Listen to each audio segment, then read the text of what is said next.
I'd like to give a personal example with this.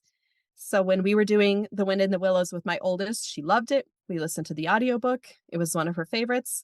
We got to it with my youngest. She had a really hard time with being, she does have a hard time with being read to sometimes, and she has a hard time kind of holding on to detail when she's being read to, but she loves to read to me. And that book is obviously kind of a lot for an 8-year-old to read to me. So I went on the Memoria Press website and ordered their picture book versions of Wind in the Willows. They have like a series of 6 books where they break down Wind in the Willows into these 6 readers that are illustrated. And I ordered those for her, and she took the time to read them out loud to me over the course of 6 to 7 weeks.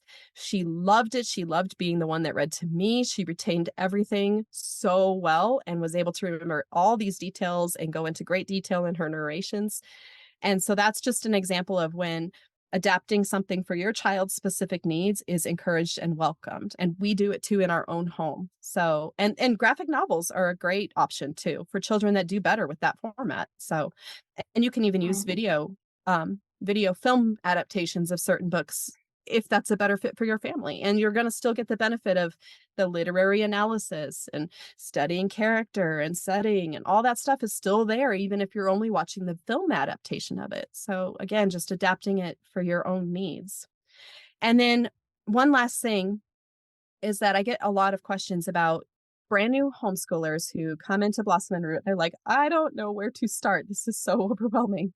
And it does seem like a lot at first. So I would say my biggest piece of advice, if you're in that boat, is to start with one subject at a time at the beginning of the school year. And I will tell you, I do this every year, and we've been homeschooling a long time. We start with one subject at a time when we're starting a new school year.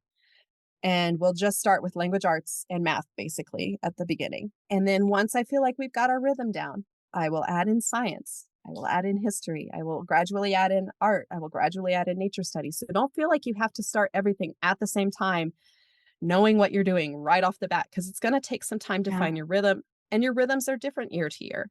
And start with the minimalist options at first, and then slowly add in more as you find your own rhythm and figure out what works best for you. So those are my 2 biggest pieces of advice if you're coming in and feeling overwhelmed at the beginning.